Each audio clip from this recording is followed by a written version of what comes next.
नमस्ते दोस्तों, मनमोहक हिंदी कहानियाँ चैनल में आप सभी का स्वागत है। आज की हमारी कहानी है प्यार की मिठास। आपको हमारी कहानी पसंद आती है तो वीडियो को लाइक और चैनल को सब्सक्राइब जरूर कीजिएगा। घर के अंदर प्रवेश करते ही अभय का सामना अपनी माँ मीना से हो गया। उसे देखते ही वे बोली, आज तो लौटने में काफ़ी देर हो गई। हाँ, आज थोड़ी देर हो गई। अपने एक दोस्त के साथ कॉफ़ी कैफ़े में बैठ गया था। उसके बोलते ही मीना ने कुछ अजीब तरह से व्यंग्यात्मक नज़रों से ऐसे उसे देखा कि उसे थोड़ी घबराहट सी महसूस होने लगी थी। पता नहीं माँ के मन में क्या चल रहा था। उसकी माँ थोड़ी उग्र स्वभाव की थी। ऐसा क्यों नहीं कहता कि तू अपने किसी दूसरे दोस्त के साथ नहीं बल्कि अपने खास दोस्त नमिता के साथ बैठा बातें कर रहा था। जी, उसी के साथ था, क्योंकि वह मेरी एक अच्छी दोस्त ही नहीं, मेरी सलाहकार भी है। आप भी तो उसे पसंद करती हैं, फिर अचानक उससे इतनी वितृष्णा क्यों? अपनी माँ के इस तरह के सवाल जवाब से परेशान सा वह बोला तो बात को घुमाते हुए मीना बोली, मुझे ठीक ठाक लगी थी तो यूं ही कह दिया था कि अच्छी है, पर अच्छी होने से तुम्हारा क्या मतलब है? तुम आज उससे कुछ ज़्यादा ही कंसर्न लग रहे हो। आज की तुम्हारी बातों से क्या अर्थ निकालूं कि तुम दोनों के बीच बात दोस्ती से आगे तक बढ़ गई है? कहीं शादी वादी का तो इरादा नहीं कर लिया? अरे मम्मा, आप भी ना बात को कहाँ से कहाँ ले जाती हैं। मेरी उसके साथ सिर्फ दोस्ती है जैसे अन्य लड़कियों से है, बस। यह बात मैं कैसे आपको समझाऊं? उसकी बातें सुन मीना थोड़ा मुस्कुराते हुए बोली, चल दोस्ती तक तो ठीक है। मेरा सिर्फ इतना कहना है कि तुम नमिता से दूर ही रहो। बाकी लड़कियों से मुझे कोई मतलब नहीं है। मैंने कल उसे अपने मम्मी पापा के साथ देखा था। बड़े उत्साह से नमिता ने उनसे मेरा परिचय करवाया, पर मैं उसके पापा राम और माँ रेखा दोनों को पहले से जानती थी। एक नंबर के बेशरम लोग हैं। तरह तरह के नमूने से भरा पड़ा है इनका पूरा खानदान। हर तरह के अवैध कामों से इनके नाम जुड़ते रहे हैं। इसके दादा पागल होकर मरे, इसकी माँ को मिर्गी के दौरे पड़ते थे। मेरा तो एक ही बेटा है। मैं नहीं चाहती कि उन लोगों का साया भी हमारे परिवार पर पड़े, इसलिए इस लड़की से दूर ही रहो। नमिता के विषय में अचानक अपनी मम्मा के बदलते ख्यालात से हैरान और परेशान अभय अपनी मम्मा के मन की गलतफहमी दूर करने के लिए बोला, मैं तो कई बार उसके घर गया हूँ। वहाँ सबके सब अच्छे स्वभाव के और अच्छे संस्कारों वाले खानदानी लोग लगते हैं। आपको ज़रूर कोई गलतफहमी हुई है। चुप कर, तू मुझे ही सिखाने चला है। बस इतना समझ ले कि तुम्हारी शादी उस लड़की नमिता से कभी नहीं हो सकती। इस मामले में मैं पूरी तरह गंभीर हूँ, इसलिए इसे हल्के से मत लेना। अपनी माँ के तेवर देख कर ही वह समझ गया था कि उनसे अभी कुछ भी कहना सुनना बेकार था। पास ही उसके पापा जी भी बैठे हमेशा की तरह अखबार पढ़ने में मगन थे। ऐसा नहीं था कि पापा मम्मा और उसके बीच की बातें सुन नहीं रहे थे, पर एक बार भी मम्मा की बातों का खंडन नहीं कर रहे थे। उसके मन में पापा के प्रति गुस्सा भरने लगा था। कुछ तो उसकी तरफ से मम्मा को समझाते बिना कुछ बोले तेजी से अपने कमरे की तरफ बढ़ गया। दूसरे दिन जब वह ऑफिस जाने के लिए घर से निकलने वाला था, मम्मा ने एक बार फिर उसे याद दिलाया कि वह नमिता से दूर रहे। साथ ही साधिकार यह भी सुना दिया कि वह जल्द ही उसका विवाह करवा देंगी। आज भी पापा हाथों में अखबार थामे मम्मा की सारी नसीहतें सुन रहे थे, पर हमेशा की तरह चुप थे। पापा भी नहीं चाहते थे कि वह अभी शादी करे। वह चाहते थे अभी वह अपना करियर बनाए। फिर भी ऐसे कैसे चुप थे, जैसे कुछ सुनाई ही न दे रहा हो। वह दोनों को सुनाकर बोला, नहीं करनी मुझे अभी शादी वादी। फिर तेजी से सीढ़ियाँ उतरता अपनी कार की तरफ बढ़ गया। ऑफिस पहुँचा तो उसका मन उखड़ा उखड़ा ही था। नमिता भी अपने सीट पर आ गई थी, पर न जाने क्यों वह भी उदास उदास सी लग रही थी। लंच में वह एक टेबल पर अभी बैठा ही था कि नमिता भी उसी टेबल पर आकर बैठ गई। हमेशा की तरह दोनों अपना अपना लंच बॉक्स खोल लंच शेयर करने लगे, पर दोनों चुप थे। शायद अपनी अपनी बातें शेयर करने की भूमिका बांध रहे थे।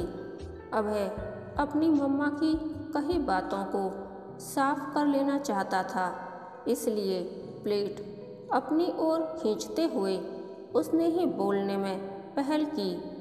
तुम आज सुबह से ही इतनी चुप चुप सी क्यों हो? घर में मैं वैसे ही मम्मा की बातों से परेशान हूँ और यहाँ तुम्हारी चुप्पी से।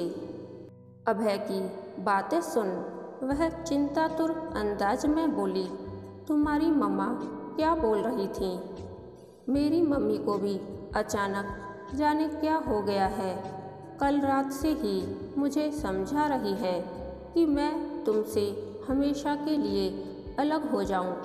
बिल्कुल कुछ ऐसा ही मेरी मम्मा भी मुझे समझा समझा कर परेशान कर रही है। उनका कहना है कि तुम्हारे यहाँ लोगों को पागलपन के दौरे पड़ते हैं और भी कुछ। तुम्हें शायद पता नहीं कि मेरी मम्मी ने ज्योतिष शास्त्र की पढ़ाई की है। दुर्भाग्य से मेरी मम्मी को तुम्हारे कपाल की बनावट से पता चल गया है कि तुम पर मंगल का प्रकोप है। जो लड़की तुमसे शादी करेगी उसकी मृत्यु निश्चित है। वह नहीं चाहती है कि उनकी बेटी एक ऐसे लड़के के साथ दोस्ती बढ़ाए और बाद में शादी कर मर जाए। इसलिए अभी से उसे उस लड़के से दूर रहना चाहिए। उसकी बातें सुन अभय तड़प कर बोला, मैं नहीं मानता तुम्हारी मम्मी की बकवास बातों को। पहले तुम्हारी मम्मी मुझे पसंद करती थी और मेरी मम्मा भी तुम्हें बहुत पसंद करती थी। फिर अचानक दोनों के आपस में मिलते ही दिमाग में ऐसा कौन सा फितूर समा गया है कि दोनों चाहने लगी हैं कि हम दोनों एक दूसरे से अलग हो जाएं। मुझे तो दाल में कुछ काला लगता है। खाना समाप्त कर अभय 2 कप कॉफ़ी ले आया। दोनों कॉफ़ी पीते हुए थोड़ी देर तक गहरी सोच में डूबे रहे। तभी एक गहरी सांस के साथ अभय बोला, मैंने आज तक तुम्हें नहीं बताया कि मैं तुम्हें पसंद करता हूँ और तुमसे शादी भी करना चाहता हूँ, पर इतनी जल्दी शादी करने के लिए नहीं सोचा था, क्योंकि अभी मैं अपना करियर और संवारना चाहता था। अब मम्मा को मेरी शादी की भी जल्दी हो गई है। अभय की बातें सुनते ही नमिता थोड़ा हड़बड़ाते और थोड़ा शर्माते हुए बोली, क्या तुम सच में मुझे पसंद करते हो और मुझसे शादी करना चाहते हो, या यूं ही मेरा मन रखने के लिए बोल रहे हो? कैसी बातें करती हो? क्या तुम्हें मेरा प्यार महसूस नहीं होता? इस ऑफिस में दूसरी लड़कियां भी काम करती हैं। तुम्हारी तरह की दोस्ती तो किसी और से नहीं है। आश्चर्य है कि फिर भी तुम मेरे प्यार को समझ नहीं सकी। अब एक बात साफ साफ तुमसे पूछता हूँ, क्या तुम मुझसे शादी करोगी? नमिता बिना समय गवाए बोली, हाँ, मैं तुमसे ही शादी करूँगी। तुम मानो या न मानो, पर तुमसे शादी करने का ख्याल मेरे मन में बहुत पहले से था। बस मैं तुम्हारे पहल करने का इंतज़ार कर रही थी, लेकिन अपने अपने माँ को कैसे समझाया जाए। बस तुम मजबूत बनी रहो, मैं कुछ ना कुछ करता हूँ। वह मुस्कुराते हुए उठ खड़ा हुआ। घर आया तो चुपचाप अपने कमरे में आ गया। नमिता को आश्वस्त तो कर आया था, पर कैसे क्या करे समझ में नहीं आ रहा था। तभी घर के नौकर सोहन काका ने आकर बताया कि पापा उसे छत पर बुला रहे हैं। वह चौंका, पापा क्यों बुला रहे हैं? कोई खास बात होती है तभी पापा बुलाते हैं, वरना घर के सारे मामले मम्मा ही हल करती थी। इस घर में हर जगह मम्मा का ही वर्चस्व था। वह छत पर पहुंचा तो पापा छत पर लगे झूले पर बैठे थे। उसे देखते ही बोले, आओ यहाँ बैठो। वह उनकी बगल में जा बैठा। थोड़ी देर की खामोशी के बाद प्रभाकर जी उसके चेहरे पर अपनी नज़र जमाते हुए बोले, क्यों उदास हो? मम्मा की बातों से परेशान हो? नहीं, ऐसी बात नहीं है। देखो, अभी मैं इस मामले में तुम्हारी मम्मी की तरह ही पूरी तरह गंभीर हूँ। मैं अच्छी तरह जानता हूँ कि तुम नमिता के आसपास बहुत नज़र आते हो। क्या तुम नमिता से प्यार करते हो? उससे शादी करना चाहते हो? सच सच बताओ तो नमिता से तुम्हारी शादी मैं करवा दूंगा। यह मत भूलो कि तुम्हारे जीवन की हर लड़ाई में मैंने तुम्हारा साथ दिया है, बिना कुछ बोले, और आगे भी तुम्हारा साथ दूंगा अगर तुम चाहोगे। पहली बार उसे लगा, पापा बोलें या ना बोलें, उसके सबसे अपने हैं। जब कोई अपना कहे, चिंता मत कर, मैं हूँ तुम्हारे साथ। सच में जिंदगी की हर समस्या कितनी आसान हो जाती है। वह तत्काल बोला, हाँ पापा, मैं नमिता को प्यार करता हूँ और उससे शादी भी करना चाहता हूँ। पर ना जाने क्यों ये बात न मम्मा को पसंद है, न ही नमिता की माँ को। उनका भी ख्याल है कि मैं नमिता के लिए उपयुक्त वर नहीं हूँ। सारी बातें पापा को बताकर बोला, पापा अब आप ही बताओ कि मैं क्या करूँ? तुम कुछ नहीं करोगे, अब जो करूँगा मैं करूँगा। तुम सिर्फ इतना करो कि मुझे नमिता के पापा का फ़ोन नंबर ला कर दो। कभी हम दोनों क्लासमेट थे। सच पापा? वह खुशी के अतिरेक से उछल पड़ा। उसी समय उसने नमिता से फ़ोन नंबर लेकर पापा को दे दिया। फिर तो उस दिन खाने की टेबल पर काफ़ी कोशिशों के बाद भी मीना नमिता के विषय में कुछ भी नसीहतें नहीं दे पाई। दोनों पिता पुत्र किसी राजनीतिक विषय पर उलझे रहे। पिता पुत्र की दोस्ती देख मीना हैरान थी। माजरा कुछ समझ में नहीं आ रहा था। कुछ दिनों बाद अचानक एक दिन पापा ने उसके हाथों में एक कपड़े का पैकेट थमाते हुए बोले, इसमें तुम्हारे लिए कुछ कपड़े हैं। कल किसी दोस्त के यहाँ तैयार होकर अपने दोस्तों के साथ ठीक 11 बजे कोर्ट पहुँच जाना। मम्मा को कानों कान खबर नहीं होनी चाहिए। पर मम्मा, वह हकलाते हुए बोला। मम्मा से छुपाने की बात सुनते ही उसकी आंखों में भय सा उतर आया था। उसे यूं डरते देखकर पापा हंसते हुए बोले, अभय नाम है, फिर भी डरते हो। जब अभय नमिता को फ़ोन किया तो विदित हुआ कुछ ऐसा ही निर्देश नमिता को भी दिया गया था। प्लानिंग के मुताबिक जब दोनों अपने दोस्तों के साथ कोर्ट पहुँचे तो दोनों के पापा वहाँ पहले से मौजूद थे। नंबर आते ही दोनों मैरिज रजिस्ट्रार के सामने पहुँचे। थोड़ी देर में ही शादी की सारी प्रक्रिया पूरी हो गई। दोनों ने बढ़कर दोनों पापा को प्रणाम किया। प्रभाकर जी और राम जी अभी गले मिल ही रहे थे कि गेट पर दोनों की मम्मी अलग अलग टैक्सी से उतरती नजर आईं। पास पहुंचते ही नमिता और अभय को शादी के जोड़े में देख दोनों बिफर उठी। दोनों ने प्रणाम करने बढ़ आई। अभय और नमिता को वहीं रोक दिया। मीना तो उन्हें देखते ही जैसे सुलग उठी।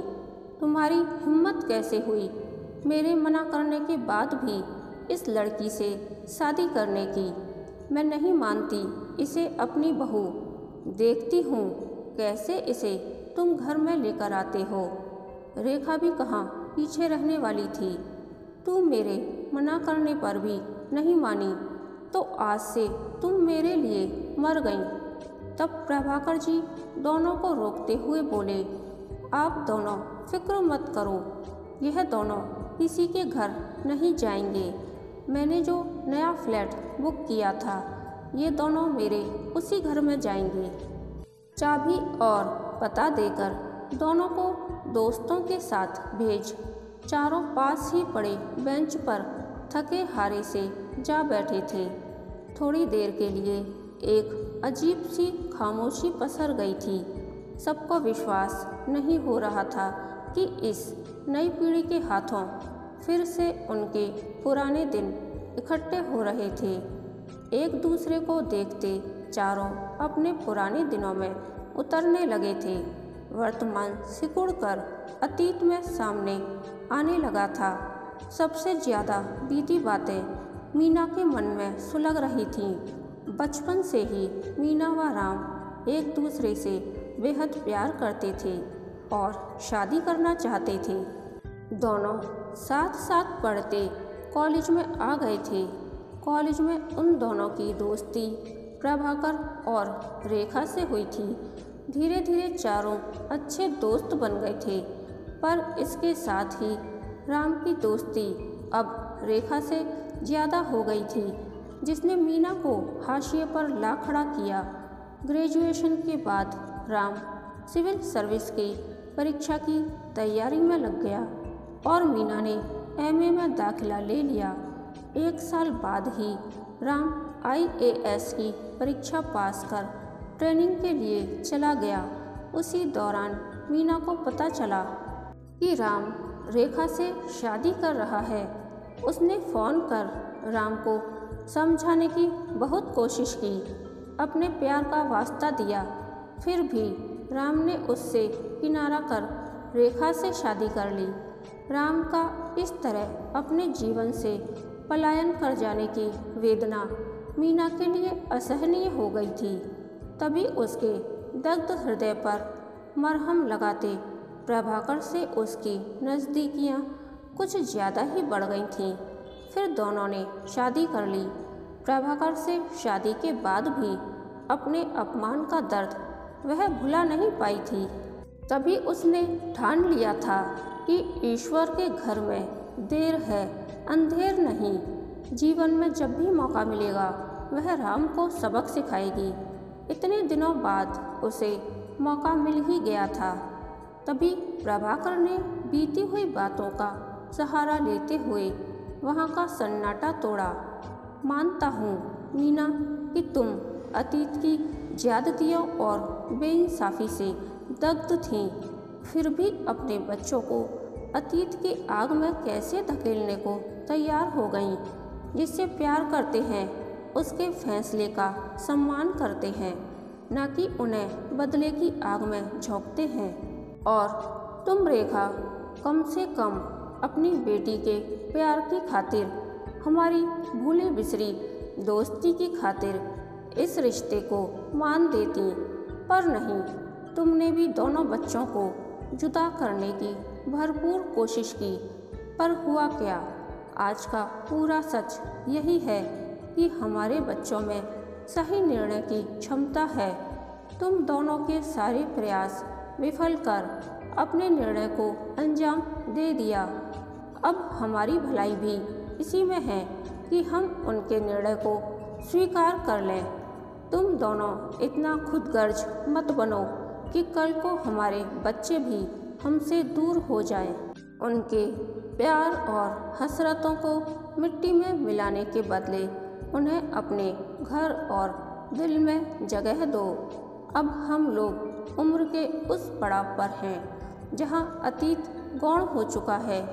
अब कुछ और कायम हो सकता है तो वह है हमारी दोस्ती, जो बच्चों के कारण ही सही हमें करीब ले आई है। थोड़ी देर तक वहाँ सन्नाटा पसरा रहा।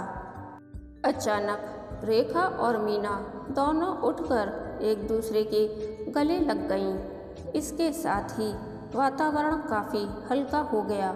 सभी अपने सारे गिले शिकवे भूल चेहरे पर ताजगी भरी मुस्कान लिए एक नए उत्साह से उठ खड़े हुए थे, अपने बच्चों को आशीर्वाद देने के लिए और चल पड़े अपने जीवन की भी एक नई शुरुआत करने के लिए।